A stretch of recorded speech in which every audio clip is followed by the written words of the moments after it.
प्रथमे मंचासीन वरेण्य अतिथि मानक एवं मो सम्मुखें उपस्थित सारस्वत साधक साधिका मानक मोर भूमिष्ठ प्रणाम। कुनी झील श्रीनिहा को आंतरिक शुभेच्छा जनाई ढेर सारा भल पाइबा दे मोर कविता आरंभ करी। कवितार शीर्षक होची परिवर्तन समय आसी। अनेक दिन पर सुवर्णपुर आज मु आसी बहुत खुशी लगुच। कवितार शीर्षक परिवर्तन समय आसी। आज व्यवस्था रे परिवर्तन समय आसी। आज व्यवस्था रे परिवर्तन समय आसी।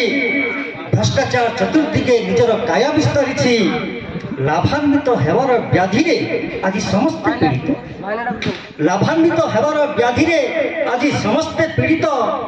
दरदाम बुद्धि रे जनता व्यतिग्रस्त और भयभीत। अन्यायर बजार रे न्यायर मूल्य आज महंगा हेउछि। अन्यायर बजार रे न्यायर मूल्य आज महंगा हेउछि। जातीय संपत्ति केउठी चोरी तो केउठी भंगा हेउछि। सड़क पथर अवस्था सांघातिक शोचनीय। सड़क पथर अवस्था सांघातिक शोचनीय। चिकित्सा अभाव रोगी अवस्था अत्यंत दयनीय।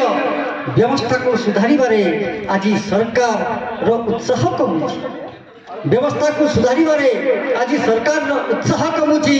पुलिस छत्र छाया तले चोरंक आड्डा जमुछि। समाज रे चोरी डकायती लुंठन हत्यादीर समस्या बढ़ी। समाज रे चोरी डकायती लुंठन हत्यादीर समस्या बढ़ी। सतरे आज व्यवस्था रे परिवर्तन समय आसी।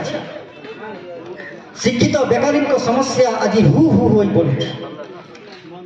शिक्षित बेकारी समस्या आज हु हु होई पड़ुछि। नियुक्ति अभावे अधिकांश पदवी खाली पड़ुछि।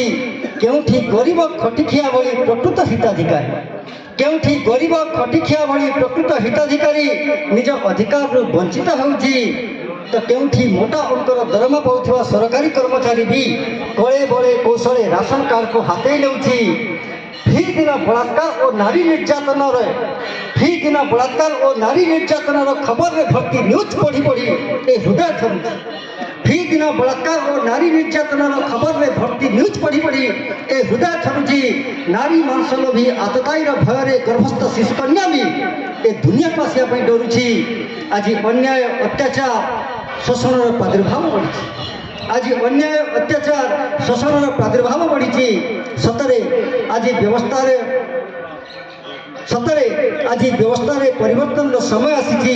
आज व्यवस्था रे परिवर्तन समय आसी। धन्यवाद। जय जगन्नाथ।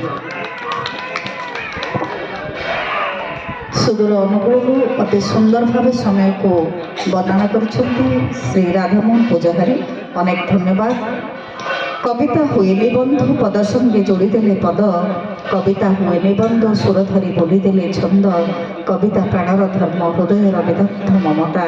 शोकर सजार श्लोक वेदनार विप्लवर कथा। वेदनार विप्लवर कथा चलते शुणी।